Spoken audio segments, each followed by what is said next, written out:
Hola, buenos días. En esta clase vamos a ver un poco de lo que es la ingeniería genética, cuáles fueron sus inicios, cómo se empezó a desarrollar y, bueno, en fin, su historia, ¿no? Bueno, pues para empezar, la ingeniería genética es un proceso que utiliza una serie de técnicas que se engloban en una cosa que se llama tecnología del DNA recombinante y que nos sirve para alterar de una manera consciente la composición genética de un organismo. O sea, en el caso de la ingeniería genética nosotros sabemos qué genes estamos alterando y sabemos hacia dónde, cómo los estamos alterando y para qué, ¿no? Por ejemplo, cuando hablamos de una especie de, por ejemplo, de tomate mejorado, podemos hablar de un jitomate, un tomate mejorado a través de ingeniería genética, o podemos hablar de uno que se mejoró a través de selección, ¿no? Entonces, en los dos casos hubo una mejora o una mejora para nosotros, ¿no? O sea, para lo que nosotros queremos, no para el jitomate. Pero hubo una mejora que implicó modificar de cierta manera su DNA, pero en el caso del organismo que se modificó a través de la ingeniería genética, nosotros dirigimos ese cambio, ¿no? Y cuando nosotros hablamos de un organismo que se modificó por selección, nosotros no sabemos qué parte del genoma se modificó, ¿no? De hecho, no sabemos si se modificó el genoma o tal vez fue un cambio epigenético.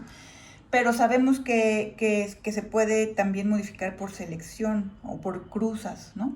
Pero en el caso de la ingeniería genética, la diferencia es que nosotros estamos dirigiendo a través de manipular el DNA de un organismo, dirigiendo ese cambio. Entonces, la ingeniería genética es una ciencia que manipula directamente el genoma, ¿no? De un ser vivo por medio de este conjunto de técnicas que englobamos en tecnología del DNA recombinante, ya sea para aislar o para cortar y pegar, multiplicar, hacer muchas copias o modificar la secuencia de un gen, de un organismo, con el fin de estudiarlo, o también lo podemos modificar para obtener beneficios, como en el caso de los organismos genéticamente modificados. Pero no solamente eso, ¿no? Hay muchos otros usos de la ingeniería genética que implican la manipulación directa de un gen o más genes, ¿no? Entonces, ¿pero qué es la tecnología del DNA recombinante?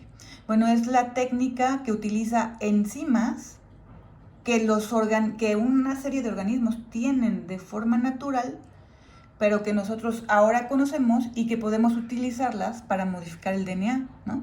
Por ejemplo, utilizamos enzimas para cortar, para pegar o para modificar la secuencia, como les decía, de un DNA de interés, y luego ese gen lo podemos juntar con otro material genético de otras fuentes y para crear uno que no existe como tal en la naturaleza, ¿no?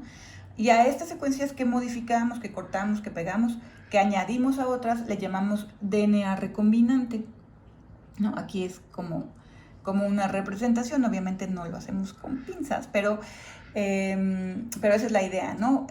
Tomar un DNA de un organismo y pegarlo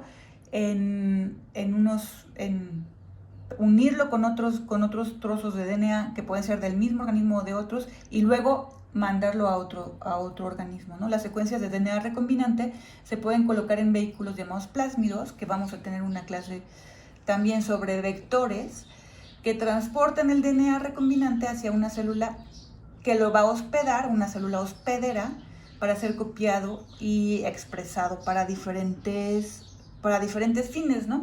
Entonces, por ejemplo, ¿ustedes para qué creen que sirva la tecnología del DNA recombinante? ¿Para qué creen que sirva la ingeniería genética? ¿Qué ejemplos conocen de organismos que han sido modificados genéticamente o de genes que han sido modificados para obtener algún beneficio, ¿no? Entonces, ¿cuáles son los ejemplos que ustedes me podrían dar de cada uno? Entonces, en esta clase lo que vamos a ver un poco es la historia de la ingeniería genética, ¿no? Este término como tal de ingeniería genética se acuñó en los 70s más o menos, ¿no? Y lo usaban para describir una tecnología del DNA recombinante y algunas cosas que estaban ocurriendo alrededor de la misma, porque durante las décadas anteriores a los 70s, lo que pasó es que hubo un gran auge de investigación que logró descubrir y entender los mecanismos por los cuales ciertas enzimas hacían ciertos procesos, ¿no?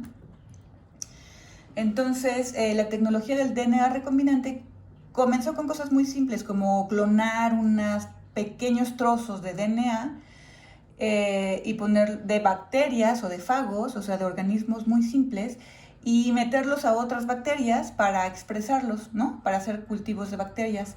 Y ha evolucionado a un campo muy grande donde se modifican genomas completos que pueden ser clonados y transferidos de una célula a otra, utilizando estas técnicas, ¿no? Del DNA recombinante y de la ingeniería genética, y después se toma lo que hemos producido y se propaga en diferentes organismos que van desde células, por ejemplo, tomamos un gen de un humano y lo pasamos a bacterias, pero bueno, no solo podemos expresar un gen de un humano en bacterias, también podríamos expresarlo en levaduras o en células de insecto o en plantas, o también podríamos tomar un gen de una bacteria y expresarlo en otro, o expresarlo en levadura, o un gen de plantas expresarlo en bacterias, o un gen de insectos expresarlo en plantas, en fin, que las posibilidades son infinitas, ¿no? Y podemos, dependiendo de las necesidades de quien esté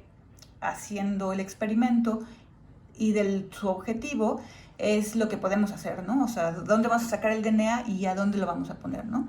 Entonces, el organismo que va a recibir el DNA se llama organismo hospedero, no huésped, porque el huésped es el DNA que recibió, ¿no? Es como un huésped que llega a su casa y entonces su casa es el hospedero.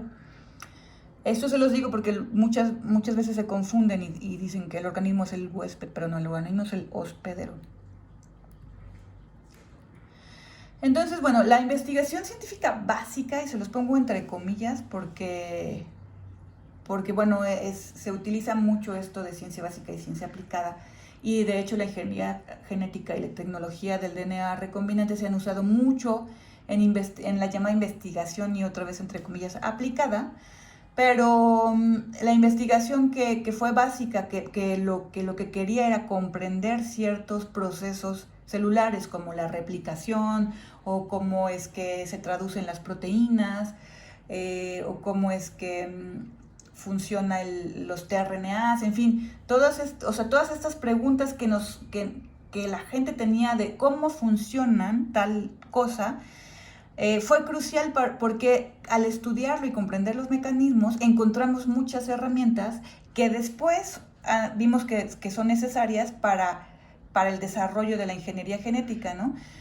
Entonces vamos a ver unos ejemplos de este tipo de investigación y que dieron lugar a lo que hoy conocemos como la ingeniería genética, ¿no? Por ejemplo, en 1953 Watson, Crick y Wilkins describen, bueno, en su artículo, que donde estaban ellos tres, describen la estructura de la forma de doble hélice del DNA a partir, obviamente, de los datos cristalográficos de Rosalind Franklin, que ya todos conocemos, ¿no? La triste historia de Rosalind Franklin, que no solo hizo muchísimas aportaciones en el campo del DNA, también fue la primera, de hecho, que cristalizó virus. Ella tiene una trayectoria, a pesar de que murió muy, muy joven, tiene una trayectoria en cristalografía de biomoléculas muy, muy, muy importante, ¿no? Entonces, esta es la fotografía 51, la así clásica, o bueno, no sé, icónica fotografía 51 de la forma B del DNA, en la que basaron bueno, una de entre muchas, ¿no? Pero esta es como la icónica, en la que basaron el modelo de la doble hélice, ¿no? Y eso fue en el 53, ¿no? Entonces empezamos en el 53 como para comprender las implicaciones de que el DNA tenga esta estructura de doble hélice y todo lo que todo lo que trajo consigo, ¿no? Cómo era el modelo de replicación del DNA, etc. En el 59, Arthur Kornberg y Ochoa aislaron la enzima que copia el DNA, ¿no? O sea, la DNA polimerasa. Ellos estaban viendo la replicación y entonces encontraron que había una enzima que copiaba el DNA y que esta enzima la llamaron DNA polimerasa. En el mismo año, Weiss describe la síntesis del RNA por una RNA polimerasa usando como molde, o sea, en estos estudios se dieron cuenta que se necesitaba un molde para la polimerasa, ¿no? O sea, que la polimerasa no hacía RNA de la nada, ¿no? O sea, no solo juntaba nucleótidos de la nada, sino que necesitaba un molde y lo copiaba, pues, ¿no? Digamos, íntegramente. Ya sabemos que la T se reemplaza por U en el RNA, pero sí necesitaba ese molde. Entonces, estudiando la transcripción, se dio cuenta que había esta enzima, ¿no? Y obviamente, estas enzimas son básicas para lo que ahora conocemos como ingeniería genética. Eso fue en el 59, ¿no? En el 60, Arber y Lin aislaron enzimas de bacterias que metilaban moléculas de DNA y que además cortaban enlaces fosfodiéster del DNA que no era metilado. Estas enzimas son lo que hoy conocemos como enzimas de restricción y que son cruciales, ¿no? O sea, sin las enzimas de restricción no podríamos clonar nada, ¿no? En el mismo 60, Daniel Nathan y Hamilton Smith caracterizaron la primera enzima de restricción, ¿no? Una enzima de restricción